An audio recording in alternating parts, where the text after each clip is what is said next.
Layanan full service kepada pelanggan dilakukan untuk menarik banyak pembeli di Kuta Raja Akikah. Meskipun membeli kambing jauh hari sebelum hari Lebaran Idul Adha, kambing yang dibeli akan dirawat oleh penjual. Nantinya, kambing akan diantarkan langsung ke alamat tujuan. Selain itu, jika dalam perawatan kambing sakit maupun mati, penjual bersedia melakukan pergantian dengan kambing lainnya, sehingga pembeli tidak perlu khawatir hingga hari kurban nantinya. Harga kambing kurban mulai dari Rp2 juta hingga Rp6 juta, tergantung jenis dan besarnya kambing.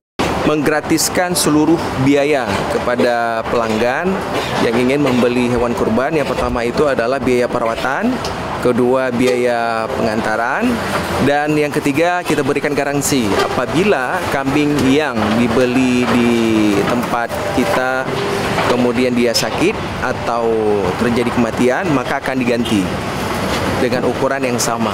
Mendekati Idul Kurban, kita melihat hewan kurban khususnya kambing, permintaan sudah mulai melonjak dan ada perbedaan dari tahun sebelumnya. Memilih kambing untuk kurban memang tidak sembarangan. Selain bebas dari penyakit, usia dan kondisi juga perlu diperhatikan, seperti bulu yang lebat, mata yang masih bagus, gigi, hingga kebugaran kambing.